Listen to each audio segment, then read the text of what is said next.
Can you just tell us what did you get up to for your few days off?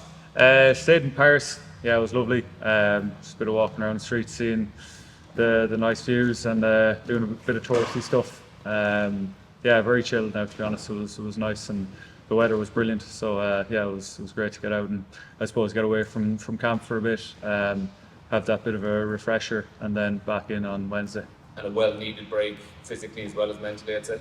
Yeah, absolutely. Yeah, yeah, definitely. The bodies were sore after that game on Saturday, so it was well needed. And I suppose the way it fell for us has been good in terms of we'd had three in a row, and then that kind of down week, training week, and then into their last game. So it was good time. In your role on Saturday, where you came on twice, the first time obviously for the HIA for Gary, what's the mindset when you're coming on there, not knowing am I on for 10 minutes or the full match, like in terms of not unloading all your energy into a 10-minute burst and trying to keep yourself potentially for a full game? Yeah, it's tough, you know. You just, I suppose, once that whistle blows, when you're on the bench, you need to be ready at any minute to come on. So you know, you might even have done your warm up behind the post, and you might be called in. So I suppose that's the tricky bit of being, you know, on the bench, that you need to be ready at any stage. In terms of when it came on, it was kind of all hands on deck. We were defending our own line, so it was a tense moment. But yeah, it was just about making sure you get on there and be a positive impact and make sure you fit in, I suppose. And I'm sure you'd love to be out there starting, but like when someone's in the form that like Bundyaki is in, it's a hard thing to do. Can you just talk to us about the form he's in at the moment and Yeah. what change have you seen from him Yeah, in the last 6 months? he's been brilliant. Yeah, I suppose his body's in great shape. He's flying fit, and he's had a great preseason. As has Gary. So like the lads are flying it. Their performances have been consistent and have been rock solid. And you know, Bundy's been flying in terms of getting tries on the board. So he's been letting us know that he's near the top try scorers list, which we've been having a laugh about. But yeah, no, listen, they've been outstanding, and you know, for me is just whenever I get a chance to come in, is make sure I put my best foot forward, and whenever I come off the bench, making sure that I put in a good performance. Does it kind of inspire the rest of you the way he's going at this World Cup? Yeah, it does. It's great to see. You know, he's a unbelievably hard worker off the pitch and in training. So it's great to see him, you know, get the rewards for the hard work he's put in. You know, and how he's grown over the last few years. Like, it's so rare to have a three fit. Yeah. You know, for the whole, we've always been debating who get picked, and it's obviously changed at times, performance, stuff like that. But Yeah. it's so weapon for Ireland, and Stuart Dawson's come back and Yeah. having a baby, but like, he's one of the options as well. He's all about stock in that area. Absolutely, yeah. It's a good point. There's always, in the past, Six Nations, Novembers, there's always been one of us in or out due to injury or whatever. So I suppose, yeah, hopefully we can keep us all fit. But yeah, as you said, the quality I suppose we have, we've great strength and depth in those positions.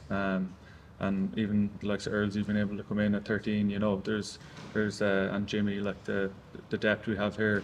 I suppose it's key for coming into a World Cup, playing a World Cup, is to have that depth, because you know anything can happen. Is your mindset, like you're a very competitive guy, like are you firmly trying to get into the team, or do you say, okay, it's a 23-man game, it's going to be 80 minutes, I'm going to play, I'm going to be involved here? Like, do you have to accept, or do you kind of go, no, I'm going to do everything I can to challenge that hierarchy? Yeah, I think you start the week with, you know, the mindset of putting your best foot forward in training, being as competitive as you can, and making sure when we know that team, you know, that they're prepared to the best they can be, and that's definitely a role of the guys who are in that, you know, not in that starting 15, making sure that we prepare the lads. But then I suppose on the flip side, whenever you get your chance, it's being ready, and coming off the bench definitely isn't, you know, something I've been used to for a while. But yeah, it's about making sure you give it your all when you get on, and you positively impact the game. It looked like it was a special night, regardless of the fact where you're starting. You contributed, and I saw lots of nice pictures with your family and stuff as well. It was really great to have them over. Yeah, it was nice. I suppose in terms of atmospheres, it was up there with probably the France game in 2015 in the Millennium. The atmosphere, I suppose, in that game was similar kind of atmosphere, and yeah, it was great to see the family afterwards and share a moment with. How do you get up to that intensity? Because you're playing your own line, come on, got period the HIA one. That was a major moment in the game. Yeah. I suppose being mentally on it, making sure you're just ready to go. I think that's the key, and making sure you just hit the ground running.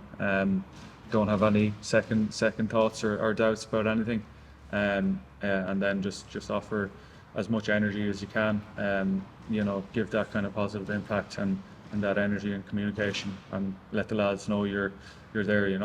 Where and how much do you think you can get better as a team? I think we've had a good look at what we did against South Africa.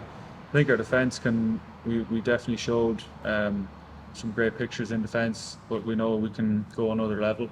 Definitely in attack we took some steps forward, but again we left some opportunities out there as well. Looking at everything from our set piece line out, how can we get better there in the first few moments. We missed a few line outs, and I suppose that kind of lets South Africa off the hook a bit. So definitely we'll break down bits like that and make sure we learn from it and we grow. Okay, thanks Robbie. Thanks everyone. Just ask for Scotland. You never asked for Scotland. But Sorry. Someone would. Yeah. I mean, it's a huge win, but it's guaranteed absolutely nothing. And Yeah. it's against local rivals. They tested you in Six Nations. Like, I presume no one in here is underestimating what's coming next week. No, and every time we play Scotland, we know, they're going to come for us. And I suppose now we can see what it means to them. What they want to chase. I suppose what we want to chase as well in terms of getting those 4 wins. So I think they're gonna come and have a go, like they always do, through Finn Russell, I suppose, and getting the ball to the width. They'll look and they'll have a plan, and we just need to make sure we're rock solid and we attack it. You like Bundy? I think you need a rest for this one. No, I think he's flying it. I think he lies sometimes about his age. He says he's 28, even though his Wikipedia says he's 33. So he's getting younger. But yeah, he's flying. So making sure we're all over our work. With great week this week to just prepare, make sure we have a plan, and then have it rock solid by next Thursday.